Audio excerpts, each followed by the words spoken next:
അല്ലാഹു അവരെയും നമ്മളെയും നന്നാക്കട്ടെ.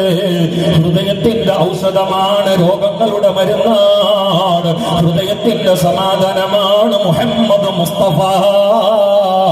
അത് സദറിന്റെ മിസ്ബാഹാണ്, ഖൽബിന്റെ ഖിബലയാണ്, അത് റൂഹിന്റെ റാഹത്താണ്, വിശ്വാസത്തിന്റെ ശ്വാസമാണ്, അത് വിശ്വമാനവികതയുടെ വിമോചന ഗീതമാണ്, പ്രാപഞ്ചിക പ്രതിഭാസങ്ങളുടെ പ്രാരംഭമാണ്, അവലംബമാണ്, ആരംഭമാണ്, പ്രകാശത്തിന്റെ മേൽ പ്രകാശമാണ്.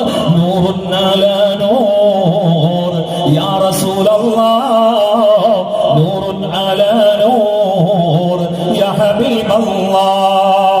ഹൃദയങ്ങളുടെ രോഗങ്ങളാകുന്ന കീടങ്ങളെ നിർവീര്യമാക്കാൻ ഒരു ഒറ്റ മൂലിക വേണോ?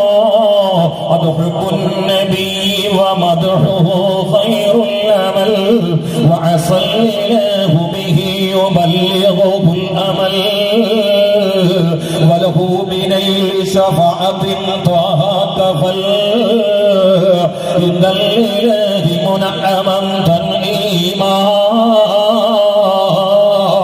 സല്ലു അലൈഹി വസല്ലിമു തസ്ലീമാ. നബി കീർത്തനം ഖൈറായ അമലാണ്, സ്വദേ നിനക്കായി നൽകും നാഥനോ അതിനാൽ കൊതി.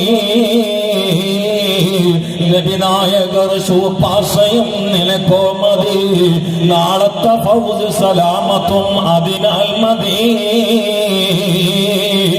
കാക്കത്തറ എന്ന കുടുംബത്തിൽ പറഞ്ഞുകൊണ്ട് വെളിയങ്കോടെന്ന കൊച്ചു ഗ്രാമത്തിന് ഇഷ്കിന്റെ ചാലക ശക്തിയായി സല്ലല്ലാഹു എന്ന ആത്മാവിന്റെ ദീപശിഖ കൊണ്ട് വെളിച്ചം കാട്ടിയ നികുതി നിഷേധ പ്രസ്ഥാനത്തിന്റെ ചുക്കാൻ പിടിച്ച വെളിയങ്കോട്ട് മർക്കാലി പറഞ്ഞ മരുന്നില്ല, മഖ്തൂനങ്ങൾ പറഞ്ഞ മരുന്നില്ല, അതിനുമുമ്പ് ഇമാം ബൂസീരി തങ്ങൾ പറഞ്ഞ മരുന്നില്ല, ഖുതുബുൽ അഖ്താബ് തന്ന മരുന്നില്ല, ഇമാമുന ശാഫഈ തങ്ങൾ തന്ന മരുന്നില്ല, അബൂബക്കറിന് സിദ്ദീഖ് റളിയല്ലാഹു തആല അൻഹുവിന്റെ മരുന്നില്ല. സ്വഹാബാക്കൾ മുഴുവനും മൗലിദ് ഓതിയവരാ, സ്വഹാബാക്കൾ മുഴുവനും ആടറുത്തവരാ, സ്വഹാബാക്കൾ മുഴുവനും ഭക്ഷണം കഴിച്ചവരാ, സ്വഹാബാക്കൾ മുഴുവനും നബിദിനം ബഹുമാനിച്ചവരാണ്, സ്വഹാബാക്കൾ മുഴുവനും ഇതിൽ ആവേശ പ്രകടനം നടത്തിയവരാണ്. പക്ഷെ അവർ നടത്തിയതുപോലെ നടത്തിയ അത്ര അളവിലായി സമയമെടുത്തുകൊണ്ട് നടത്താൻ നമുക്ക് കഴിയുന്നില്ലാതെ മദനിൽ മാത്രമല്ല ഖുർആൻ പഠനത്തിൽ അങ്ങനെയാണ്.